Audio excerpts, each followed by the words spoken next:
off and running. This is I think, our 13th show for New Voice Live. And as I said, it's been one of those things we didn't know how it was going to turn out. We were supposed to be in person. We've never done this before on the video screen, and lo and behold, I think we've made it work. And we know it's working because we've got new members. We are going to try to make sure that we continue on, even if we're part of live meetings again or in-person meetings. But the fact that we've been able to get people to say, I get this. This is something that we all need to be able to do, is a testament to you all. And for those of you who've come back and joined up, welcome. It's going to be an experiment still. We're learning as we go, but we're going to try to keep as on track to the regular Toastmasters schedule as we can. So we've got an icebreaker speech tonight, the table topics, and then the evaluations. And then from there, we're going to do a little after hours for anybody that has any questions. So with that said, I'm going to get this going with our icebreaker for the evening. We've got Rob, who's a brand new member. Rob, let me get you on the screen with us. Let me find you here. There you are. Rob, welcome.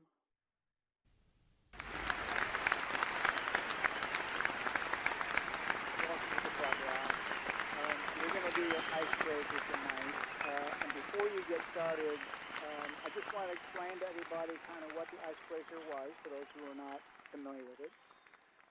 For our club, we're Toastmasters Club, and we do a curriculum, and it is 10 speeches. And so we each start out the speeches with our icebreaker, which is meant to introduce our new members to the club. And as I always say, the number one fear of speaking, even over death, is this is the first step towards past that, which is you're meeting us for the first time. So, Rob, how do you feel about it? I have to say I'm a little nervous. Good. I think that's. I wish I was more unflappable. Fantastic. So yeah, and you know what? I'm supposed to have. There's supposed to be some cool special effects that pop up when you say the word of the day, which I'm not getting to work, so it's bumming me out. I'll have it for next meeting if I heard the word of the day. And so, did you prepare a lot, Rob, or is this something you're doing kind of on the fly? A little bit of both. I did a few practices. I wrote some notes. So yeah, I'm nervous about the time, the 3 to 4 minutes, but we'll see how it goes. I get it. Okay, so with that being said, Rob, I'm going to put the stage over to you. Take it away. Hi. I'm Rob Price. Robert's my real name, and it's the same name as my father. I don't have many memories of my father.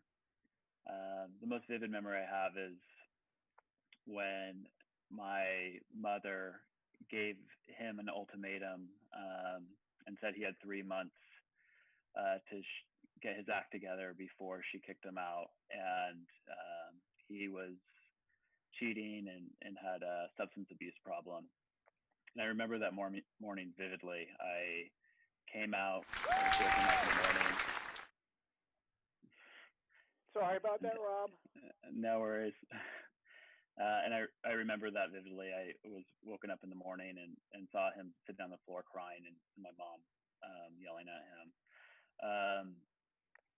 I was about 7 or 8, and soon after, he just left our lives entirely, was off the grid. And for a while, it was a tough childhood. We moved around every year. Had a pseudo stepdad that was an alcoholic and had a bit of a temper. But I don't remember my childhood being particularly bad or unpleasant. In junior high, I started really gravitating towards the arts and was encouraged by a lot of teachers and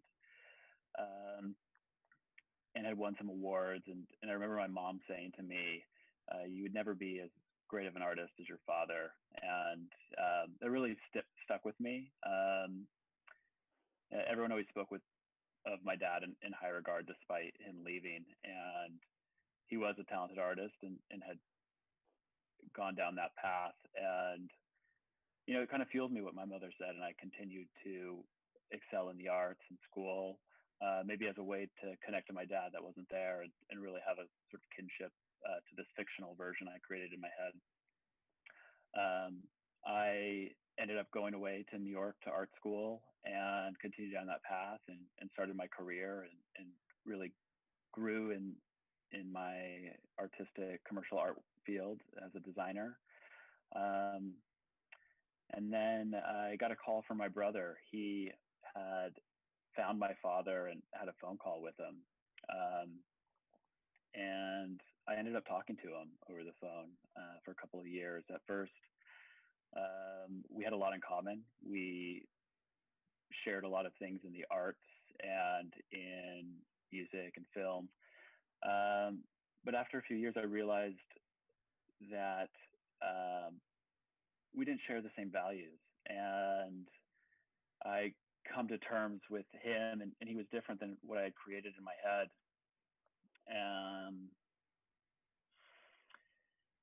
And I just think of this phrase: if you don't learn from the past, you're doomed to repeat it.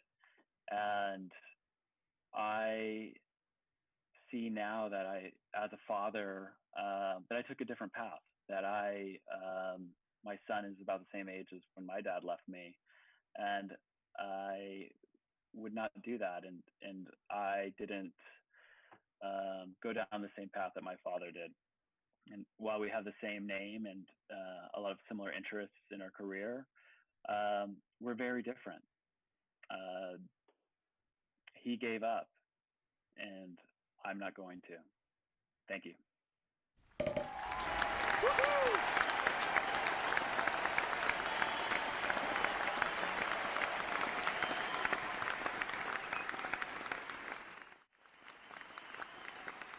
Wow, Rob, that was amazing.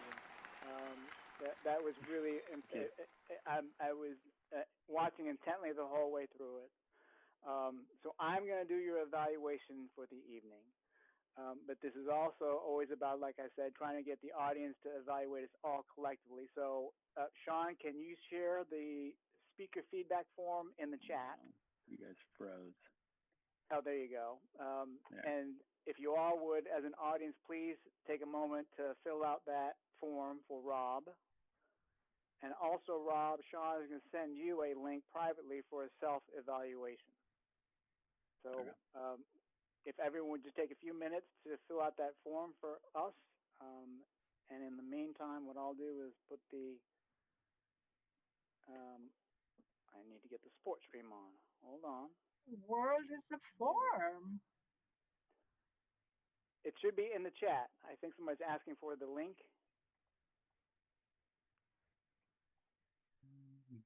It's in there.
Okay, we'll give it another 30 seconds or so.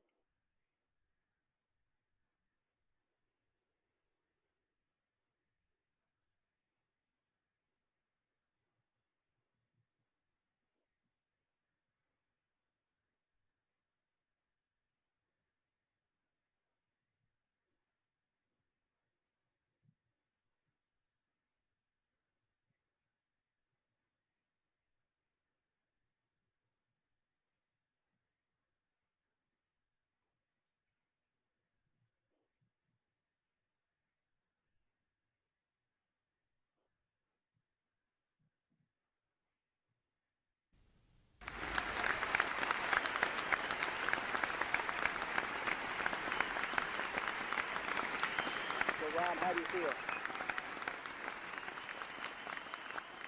Good. Good. I did some practices and I didn't say as many ums as I could hear myself saying as I was doing it on the stage. So Well, don't worry about opportunities. John has made sure that we're all minding our P's and Q's on that. So he's going to tell us how many you had. And I hate the odds and counter myself. It's my dreaded bane of existence. But I did want to say, look, welcome to the club first and foremost. Thank you. We're looking for people who want to embark on this experiment with us. And I think we've early on said that we feel like you're somebody who understands that the world's changed, that we're now part of the Zoom generation, and we have to figure out how to make this work. And so I know on behalf of the leadership team, we're really excited to have you aboard. And, thank you. The icebreaker is my favorite speech of all the speeches that we do at Toastmasters, because as you've heard me say, Toastmasters doesn't work unless we have strangers. It's easy to talk to people we know.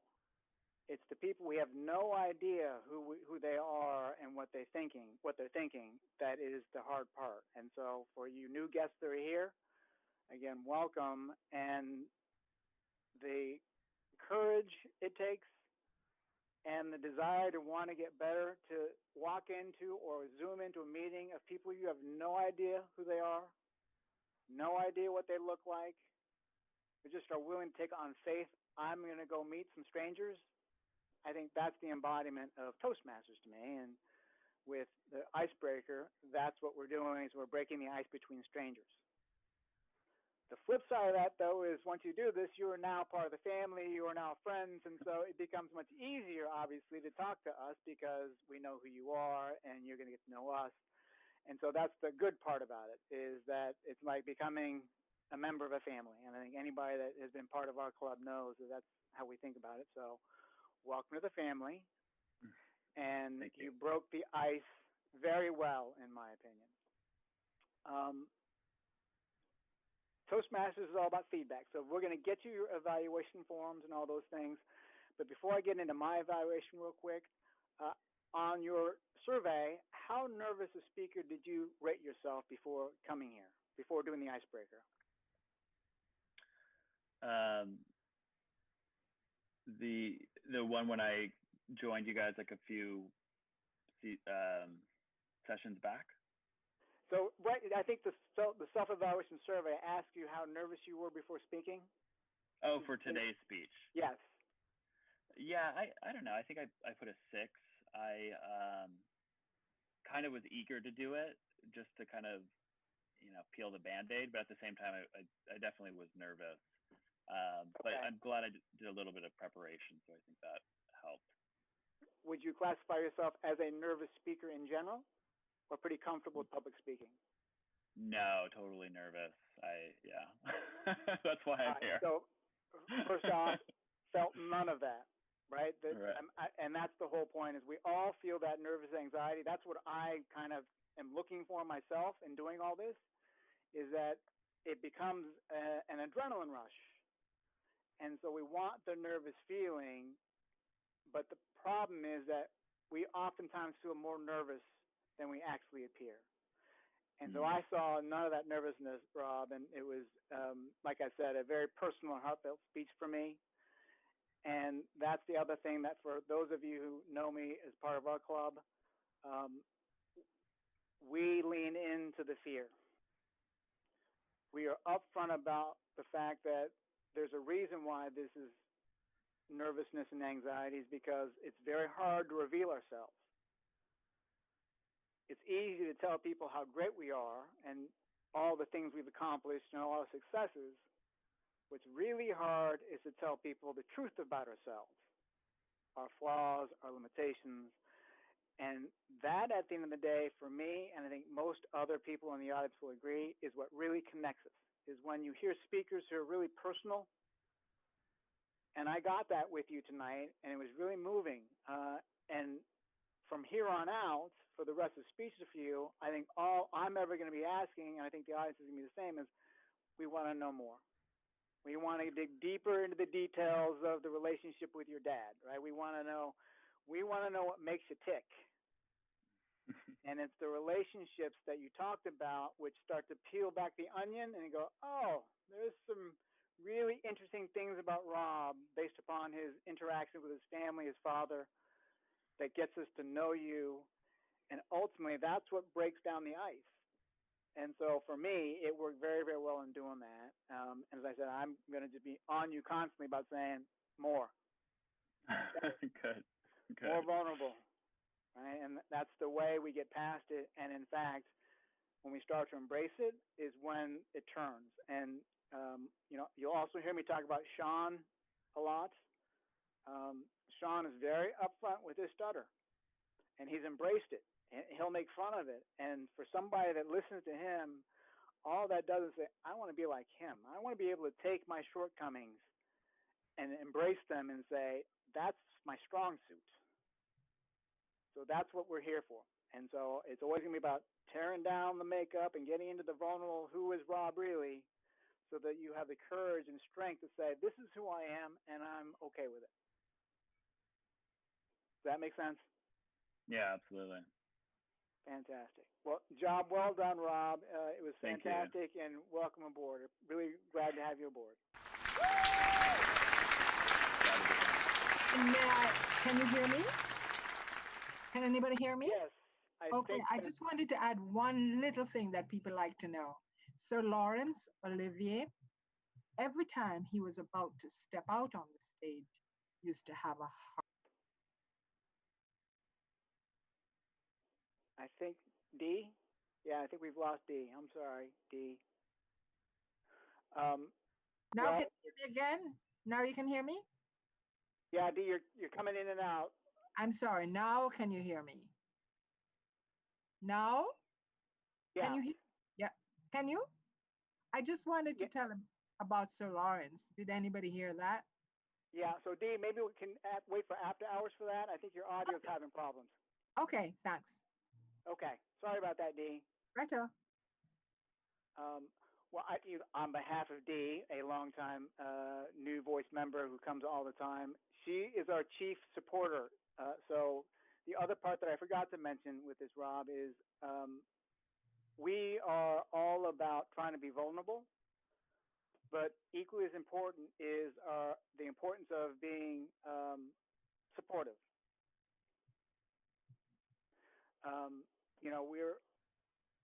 This is the number one fear. It is something that we're all trying to overcome, and the only way to do that is to make sure we're all being supportive.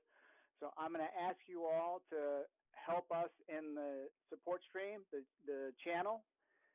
If you're a member, we're going to ask you to start posting in the channel to help the other members feel good about what they're doing as well. So not only, Rob, are we going to ask you to speak, we're also going to ask you to support the rest of the members and get involved in the channel. So I just want to point that out as well. Okay, with that said, let's get on to table topics. And let me frantically search for the right button again. I'm going to turn this over to Kaylee. Let's see. Kaylee. That's not Kaylee. The last time I was on here.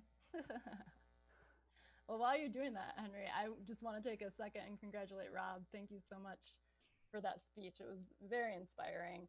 And I want to recognize actually that as you spoke, right after you spoke, I noticed that a few more people signed up on our table topics list, which I think what happens there is when you are willing to be emotionally vulnerable, when you expose yourself, you free up others to do the same.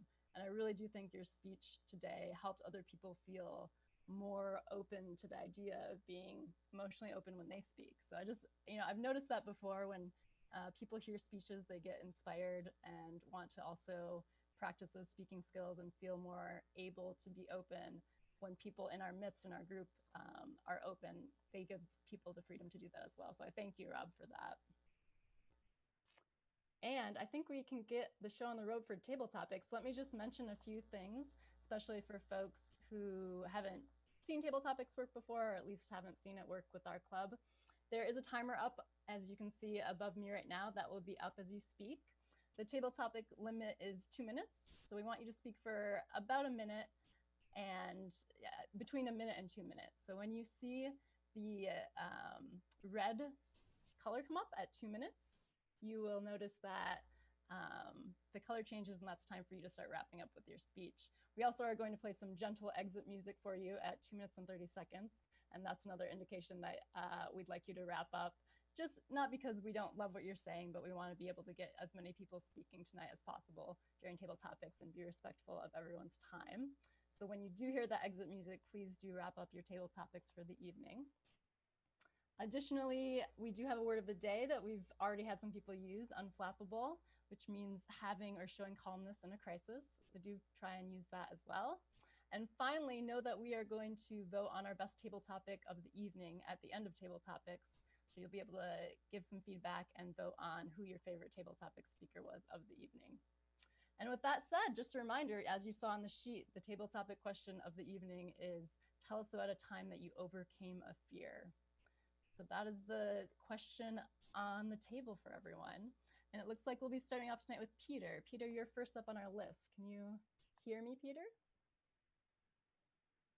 And Peter was in the second. Are you there? I'm here. Yeah, I was in the second slot. So I was expecting there to be someone else. Yep, no problem. I think the first slot person wasn't able to make it. How are you, Peter? I'm well. Thank you for having me. Hi, everybody. It's great having you. And we're happy to have you on board as a member. It's exciting to have you with us. You've been supporting us from the beginning, so it's awesome to have you officially on board now. And I will let you take it away for answering the table topic tonight. Thank you very much, Madam Table Topics Master. So the question is, tell you guys about a time that I overcame a fear. I have to say that I feel like I'm still slowly overcoming this fear, but it's overcoming my fear of flying.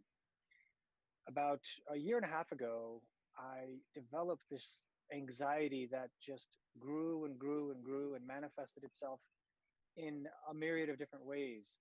I stopped riding my motorcycle. I stopped riding my electric skateboard. I became so afraid of getting hurt and dying, basically, that I thought, wow, getting on a plane is probably the stupidest thing I could do.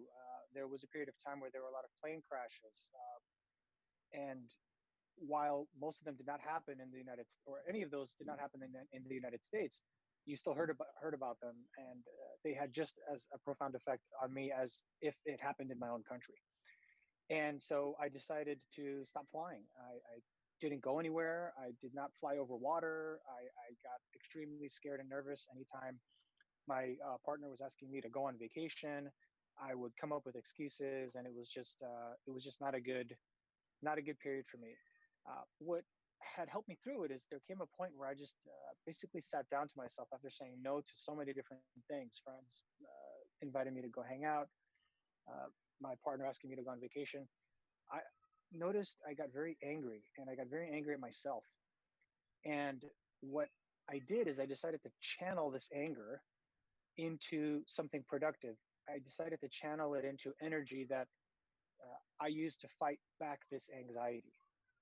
I used it to fight back with knowledge, with facts. I read up about the probability of dying in a plane crash versus the probability of dying or getting hurt in a car accident or taking a bus or even hopping on my motorcycle or something like that. And you guys know this is common knowledge. Taking a plane is still the safest way to get around, right? Absolutely, hands down, bar none. So I created a plan. I made a pact with myself. I said, hey, I'm going to first start taking short flights. I ended up going to New Orleans, had a great time, and slowly but surely was able to get on my first flight. Nothing happened. I can get on the second flight, nothing happened. Get on the third flight, nothing happened. And once you realize that, okay, you can do this activity and you're okay, that builds confidence in you. And that confidence helped just drive me uh, further and further away from that anxiety. And so I'm happy to report that today I don't feel it as much anymore. As a matter of fact, I cannot wait for when I can get on a plane and travel to a new destination with friends. But that is a time that I had overcome my anxiety. Thank you.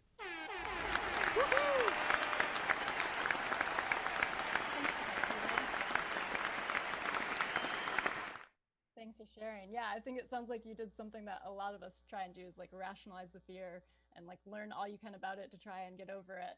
But sometimes exposure therapy, I feel like, works the best. And it sounds like you're ready to get back on a plane. Where do you want to go for your first plane trip? I am contemplating a trip to Los Angeles in August for a couple of months, actually. I'm thinking I can go there for 2 months and visit my family in Phoenix, bring my motorcycle, go up to PCH. I've got some plans. You guys will hear more about them. Don't worry. That's awesome. Well, that will be fun to see you in all your different places, virtually come on to the Toastmasters meetings from all these new adventurous vacations you're taking. That's awesome. Well, thanks. And, again, welcome to the club. It's great to have you on board. My pleasure. Thanks. This is Dee. Are you there? Uh-oh, now we can't hear you. Let me see if I can. Now can you hear me? Now can you hear me? Yeah, how are you? Oh, blessed and highly favored as usual. That is How about you? I love it. Yep. No, that's always the answer I expect from you, Dee. I'll let you take it to table topics. Yeah, thank you. My fear of darkness, I realize, just being in the dark, started when I was a very little girl. My family used to play something like Scrabble. It's called Lexicon, in the room where you had the big gas lamp. In those days, we didn't have electricity in the country. And one day I did something, I don't remember what, but my father opened the door to the dining room, which was next door to the room in which we were, and put me there and said, okay. He needed me to know that there was nothing the matter with the dark. Now, of all the things I've learned in psychology, if you tell a child, for example, that there's nothing to be afraid about, that's what makes a child more afraid than anything else. It means you don't even understand. So I stood there and just with my back against the door, just waited until he could open it. And I went around with a fear of the dark for a long time. Well, since then, I've traveled all over the world. I never had a problem with darkness until it returned, and it wasn't darkness, it was being alone. And I realized from psychology that that was from trauma. 2 sisters died within 5 months of each other, and my husband had to go to an assisted living because of his dementia. And suddenly I became afraid again. So how am I getting over it? Well, one of the things I learned is, you ready? This is the way. Solitude is the way to stop being afraid of loneliness. Now, it sounds almost like the same, doesn't it? But it's not. Solitude, embracing the solitude. And you can do things like pray and all the stuff you have to do. And somehow it's going away. Thank you.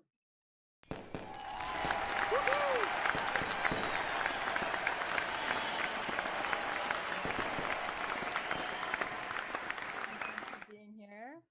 Yeah, you've mentioned before that that's been something you've been struggling with during this crazy time of COVID that we're in. So I'm happy to hear that you're willing to share that with us and that it's getting a little better as well. Do you talk to folks on the phone too to sort of relieve those? Oh, that was never an issue. I always talked on the phone and did seminars and stuff. But it was just being by myself that made the issue. But it's going away. Not only that, I have one person coming to spend tonight, and my grandson is coming to spend tomorrow night. Well, then that's very nice. Yeah. You are highly blessed and very favored, as you say. It's great to see you, Dee. Thank you. Thanks for sharing. My pleasure. All right, that's great. We'll move on our list here for table topics of the evening. Next up, I have Nico. I think I saw Nico here, perhaps. So unfortunately, is not home yet. He went to pick up something. He told me to put him down. Okay, So no problem. Do you want to speak to us instead, Aldara? You're here and you're on camera. It'd be great to hear from you. So a fear that I have overcome, and it was actually quite recent. It was last year. I had an experience while scuba diving.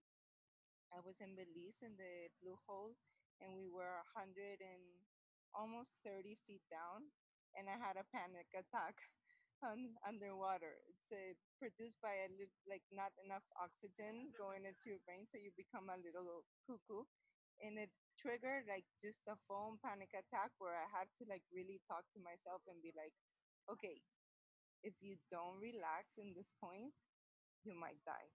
So just breathe through your regulator and calm down and just go up slowly. What this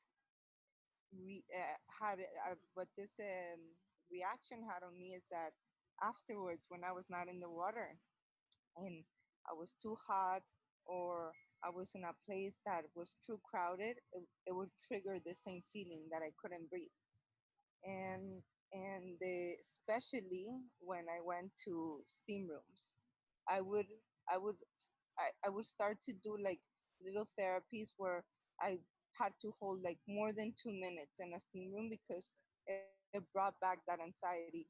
And the way, believe it or not, that I got over this fear of not being able to breathe. I went to Mexico to a temazcal, and a temazcal is like a rocky glue where they put you in and they put volcanic rocks inside, heated, and they throw water on top of it. So you can imagine all that steam that comes out of those rocks and the water, and the point that I actually got to fight off the fear and be like, you know what? There's enough oxygen in here.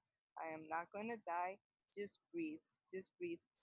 And after like an hour in there, I came out and I'm like, you know what? It was all in my head. You know, that fear was all in my head. So my my story is like sometimes in order to um, go and fight what you fear most, you actually have to do it. And you'll find out that it's not so scary, like speaking in public. Thank you.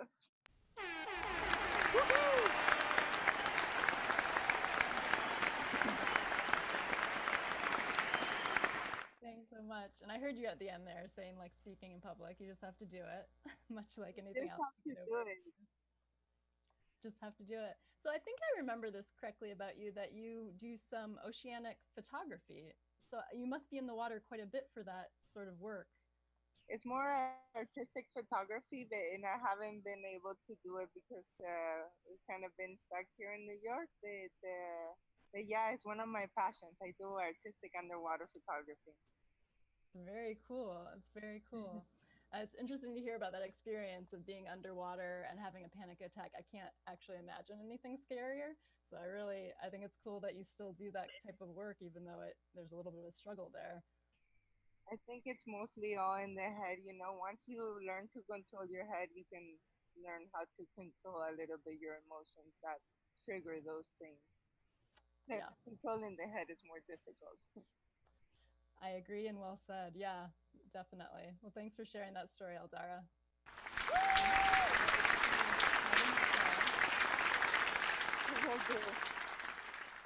Thanks, Aldara.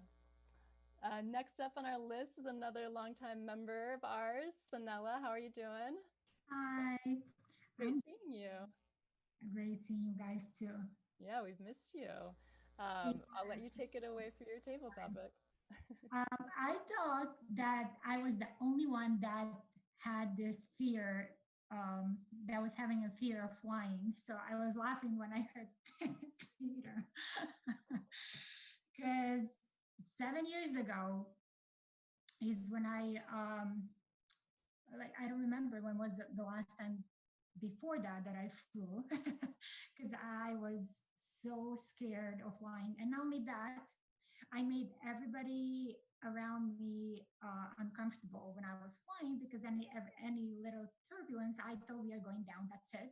And I could not breathe, and it was just awful. And at times, I realized that I'm making, like, not only myself to panic and be out of breath, but I'm making everyone else around me be so. I'm passing on my anxiety.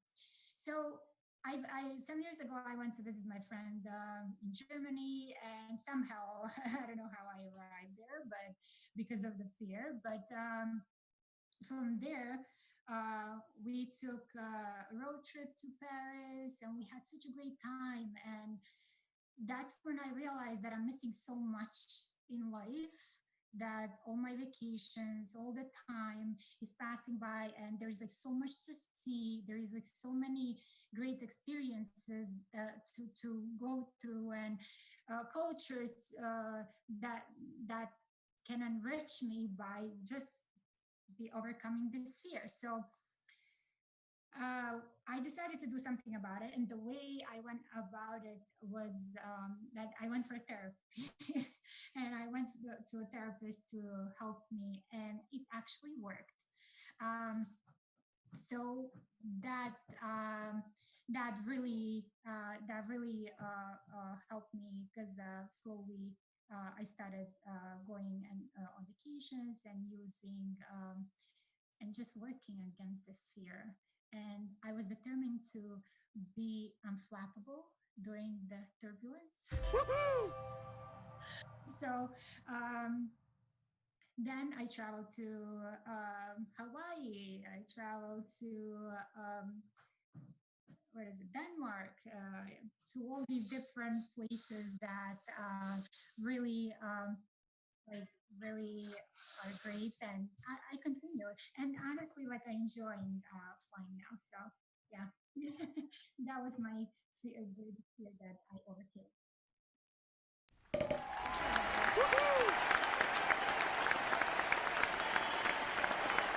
so much for sharing. Yeah, and I can see you're no longer afraid of traveling or heights, because you're above the San Francisco Golden Gate Bridge right now.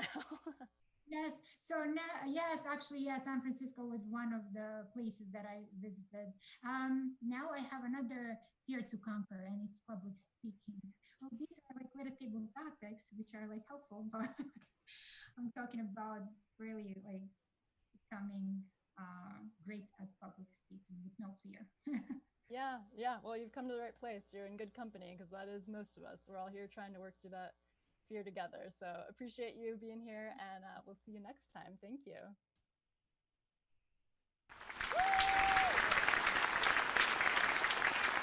We're moving along with table topics here. Thanks so much, guys. This has been really great. I'm going to welcome back someone who I haven't seen in a while. So it's so nice to see you, Emilie. How are you doing? Hello, great. Can you all hear me? I can hear you. Are you in Astoria? Yes, Astoria. Welcome. Nice to see you. I'll let you take it away for table topics. Thank you. So you are gonna laugh about this, but for a long time, my fear was taking naps in the afternoon. And I really admire people who can take 5-10 minutes nap in the afternoon.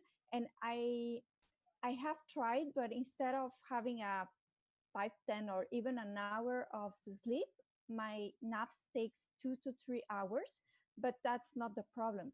The problem is that I have sleeping paralysis. So I don't know if you know about what is that, but it's the feeling of being conscious, but you cannot move. And the problem is that I feel that there is a stranger in the room, in the house, and I need to wake up because I need to find what, and I'm afraid that he's gonna hurt me, but I cannot wake up. And it's a nightmare because I try to raise a hand, I try to scream to wake up, but you cannot do anything. You cannot really move. So I feel powerless and I'm scared. And hours later, 2 or 3 hours later, I wake up and I have headache. So at the beginning, I was very scared, but then I learned about this sleeping paralysis. So now when I want to take a nap, I know that I need to have 2 or 3 hours free, and that if something happens, if I feel that there is a presence, it's only a feeling that no one is there, and that I have to just take it easy and wait. So I don't like to take naps, but sometimes I'm super tired, so I just take it easy. So in fact, I think that it's a very good topic for a next week, the sleeping paralysis. Thank you.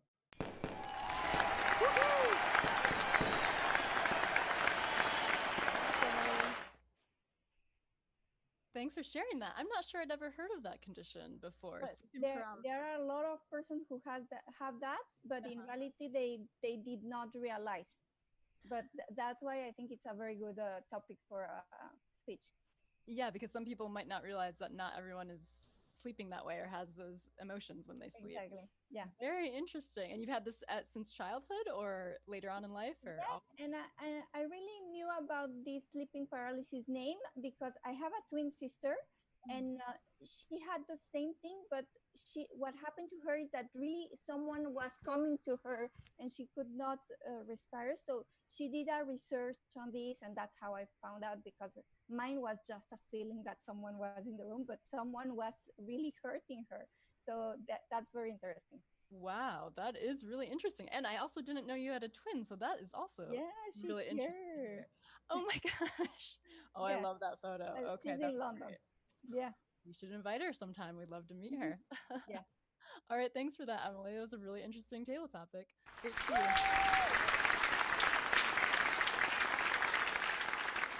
Thanks for sharing, Emily. And next up is our guest, Bhavika. And Bhavika, am I saying your name correctly? Yes. I am. Okay. Welcome. It's really great to see you. And you're in New York. I did remember you're from New York, and your superpower would be to fly, which is awesome. That would be mine as well. I'll let you take it away for your table topic. Okay, thank you. So a fear that I overcame was ice skating last year. It was around the holidays, and my friends decided that we should go to Rockefeller Center and go ice skating. I'm typically clumsy in general, and I don't have the best relationship with gravity. So this was just a disaster waiting to happen, in my opinion. And so I eventually found the courage to go, and I was still contemplating whether I was going to ultimately ice skate or just stay on the sidelines and watch everybody. But once I got there, I decided to just go ahead and get on the ice skating rink and see what happens. And so I put on my skates, and once I got into the rink, I immediately grabbed onto the bar, the side support, and slowly started making my way around. There were a lot of people that were walking past or rushing past me, or were trying to learn just as I was. So I became a little overwhelmed with having to interact with so many people while I was also learning at the same time. So it took me a while, but I eventually let go of the support bar and started paying attention to my feet and how I was moving, and trying to also not think about it too much at the same time, so that I wasn't taking in the moment and enjoying my time. But over time, after a couple of minutes, I started getting very comfortable, and towards the end of it, I felt like I knew what I was doing. And while I did fall a few times here and there, it was overall a great experience, and I will maybe do it again in the near future.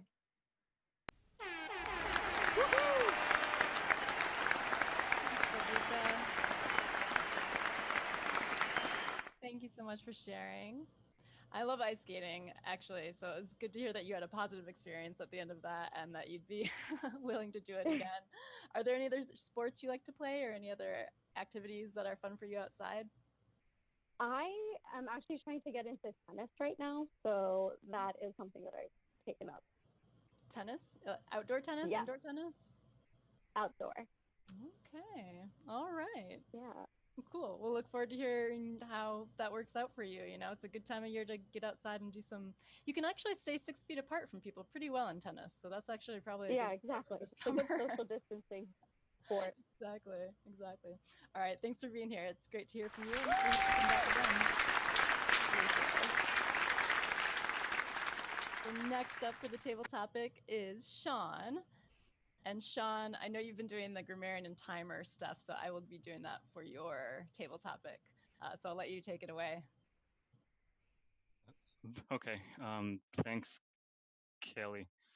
So I think the good part about being the second to last person to speak during table topics is that you get to hear all of these great speakers before you have to come on to stage.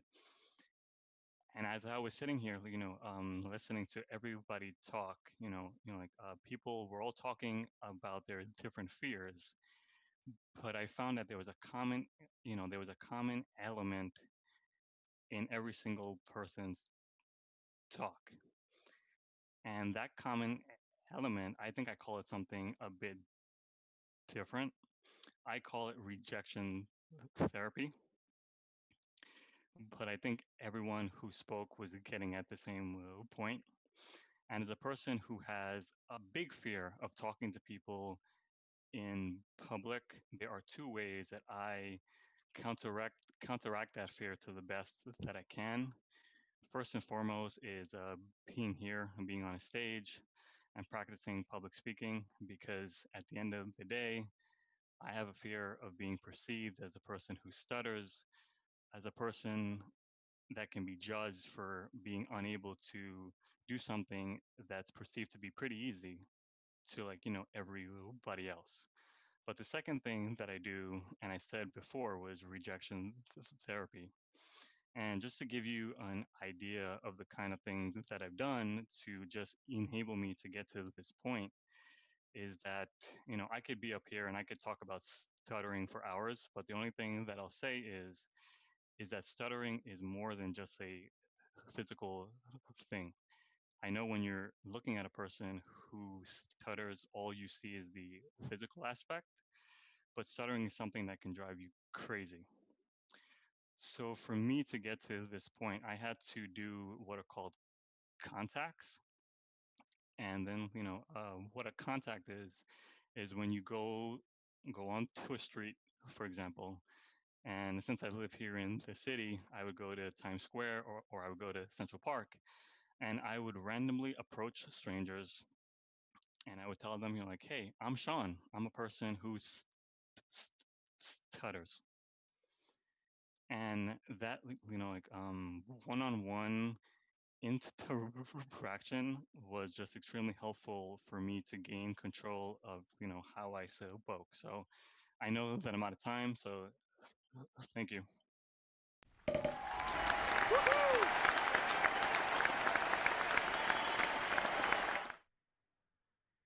Thanks, Sean. Yeah, thanks so much for sharing. You're actually the first person who introduced me to the idea of rejection therapy, and it's such a powerful concept for all of us, whether or not we have a stutter or whatever our certain challenge may be in life.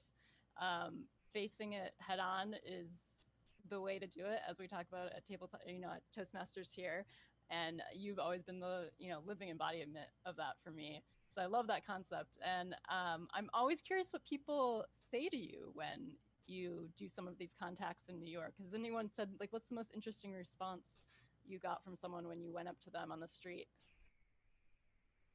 Boy, oh boy, I think it's hard to just pick, one answer. But I think, across the board, people have been extremely supportive.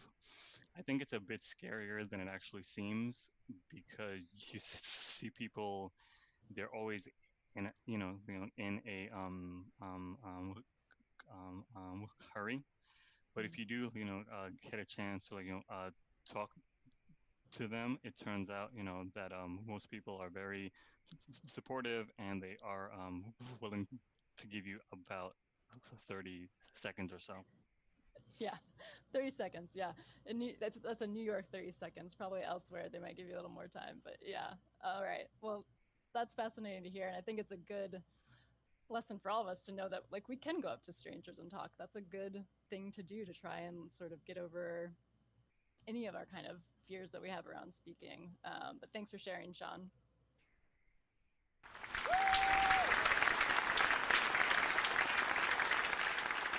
For that. And next up on my list here, and final speaker of the evening is Rajiv. Rajiv, a new member of ours, will welcome up to the stage. Can you hear me, Rajiv? Yeah, I can hear you. Awesome. How are you doing? Doing great, doing great. Look at that sunset behind you. Ooh. Yeah, I know. I'm at my beach house in the Hamptons right now. So yeah, it's nice. It's like this all day. Oh, lucky you. Okay. Well, it's great to see you. I'll let you take it away for Table Topics. Yeah, thank you for having me. So I think the question that I'm answering is a fear that I overcame.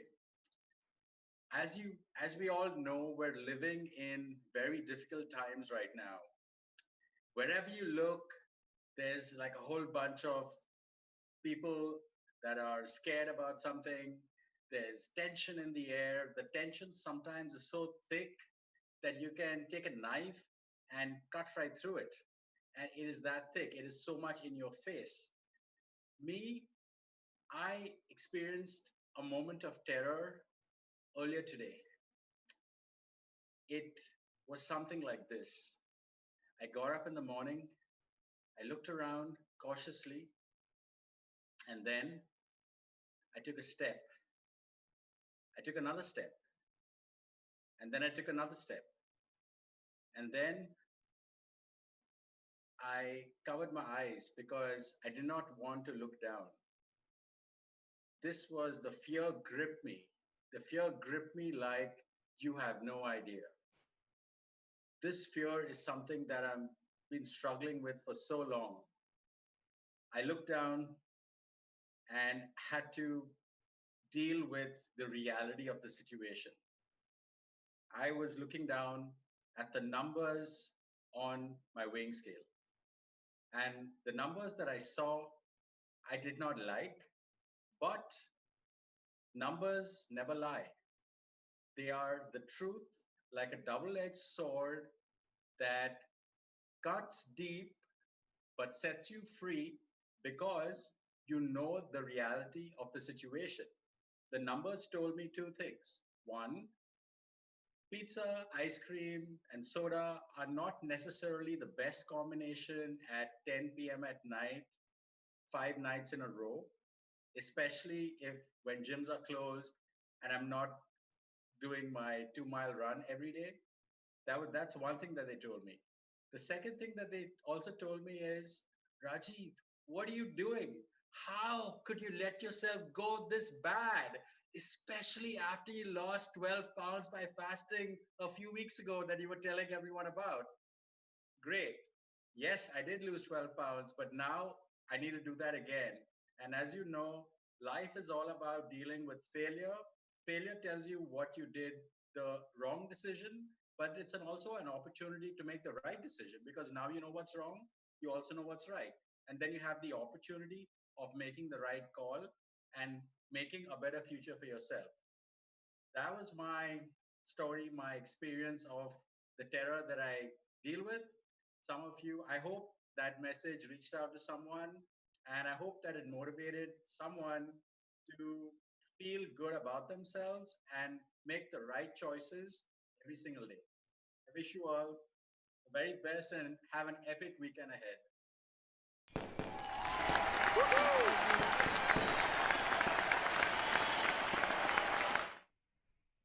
Yeah, thanks so much for sharing that, Rajiv. I really appreciated how you drew that story out at the beginning with all the suspense of what you were going to lead up to talk about. And when we got the kind of final reveal, it was like an O. Henry story. I appreciated that. It was a great telling. I've been experimenting with storytelling and building anticipation and suspense that's an area that I'm looking at improving. And I think this format is the best format to do so, because you guys are the best format in the land, in all the land. So what better place than to experiment than here? Yeah, it was very evocative, especially with the colors in the background there for you and the way you told the story. So thanks for that. And, great message. You're always positive, even when, you're talking about struggles or things that you'd like to do better at. So I appreciate that, Rajiv. Absolutely. Thank you so much for having me again. It's great to have you. Welcome on board. Thank you. Thanks, Rajiv. So that was our final table topic of the evening. I am going to have Sean send a link out right now for you all to vote on your favorite table topic speaker of the evening.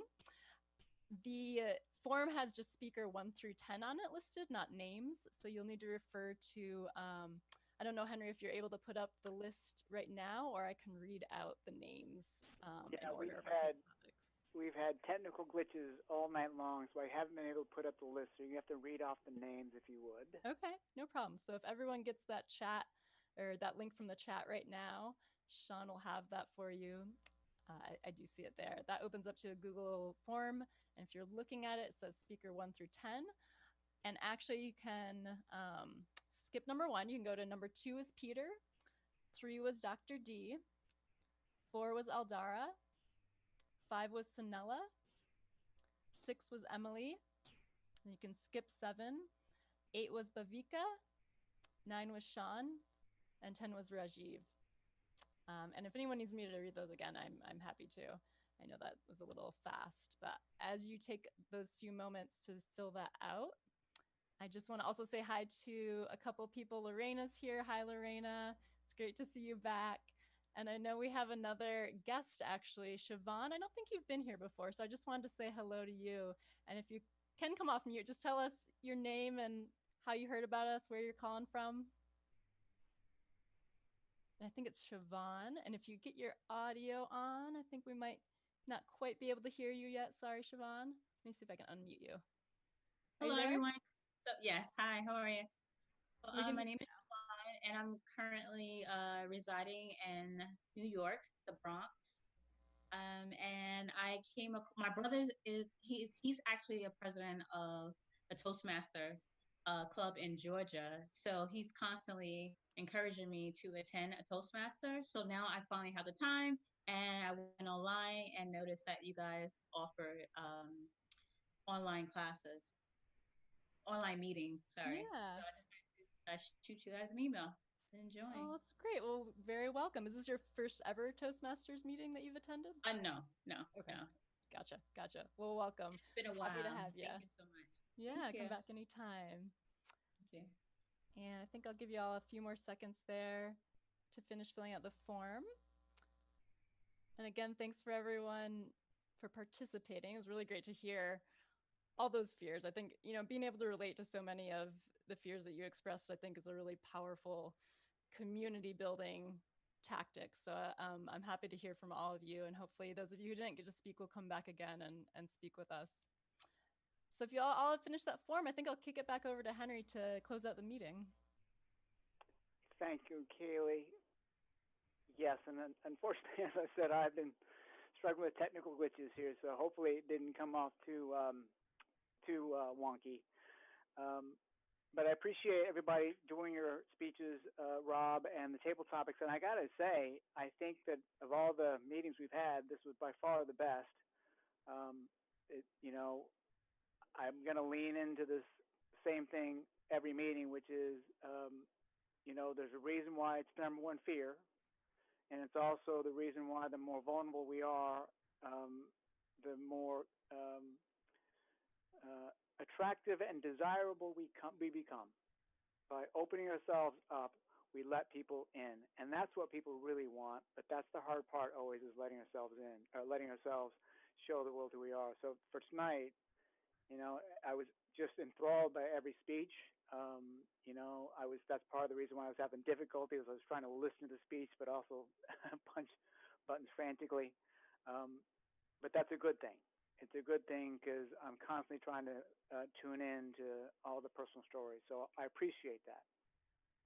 I'm going to also turn this over now to Sean. Unfortunately, as I said, we've had technical difficulties, so we don't have the timer or Grammarian. So Sean, if you can just read out those reports for us. Sure thing. Okay, so I'm going to do the timer report first, and I'll do the grammar report afterwards.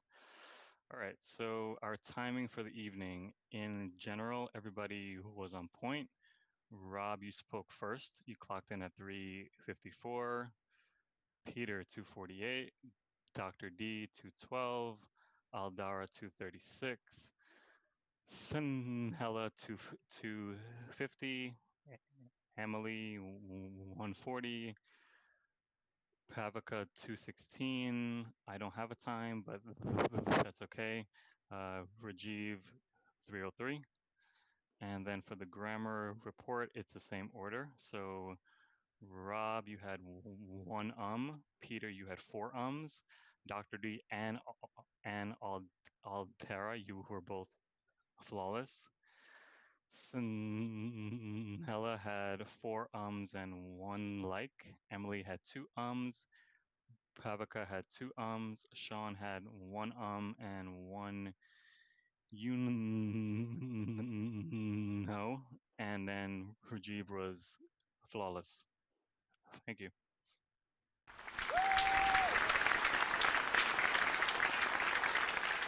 Thank you, Sean, for that. And I assume that you didn't count me because I'm sure I had way more than five uhs in my speeches. So thanks for not counting me. But anyway, that's where we're at, is we're now trying to get back to our technical meetings. As I said, the on counter is my dreaded mortal enemy. And the fact that we're going to put it in is good for me. But we're also going to take time, as again, for all of us, you can start to tell we're going overtime. So we want to get ourselves back into a habit of being on time, understanding how long we're speaking. And that's the next part and the evolution of us, is to get people onboarded and then starting to actually measure and evaluate how we're doing, looking into the mirror. So with that said, I'm going to wrap up the show. If anybody's interested in membership, I know we have some longtime folks who are coming back. We are, as I said, starting up our membership program. So stick around. We can send you a link where you can sign up. If you're a new guest and interested in learning more, please stick around for after the show, where we do after hours. It's a chance to go grab your favorite cocktail. I'm going to grab a beer. We sit back and kind of just unwind a little bit and answer any questions you may have about who we are at Toastmasters. So with that said, unless, Kayla, you see anybody with some hands up or particular questions, I'm going to close out the show. No, I think that's good. Yeah. Please do stay for the after hours. We tend to have some just more laid back, fun chats. And we'd love also to hear any feedback you have for us. And that actually reminds me, during after hours, if guests can stay, please do, because we do have a feedback form for you to fill out. Again, the fresh perspective is something we're looking for on our meetings right now. So if you are a guest and you'd like to stay, we'd love to talk to you more, and we'd also love to shoot you a very short feedback form just to get your thoughts. Yeah, well said. So with that, we'll wrap it up. We'll take a little bit of break. Kaylee and Sean will be here. I'm going to go grab my beer. So meet us on the other side of the end credits. Thanks for coming.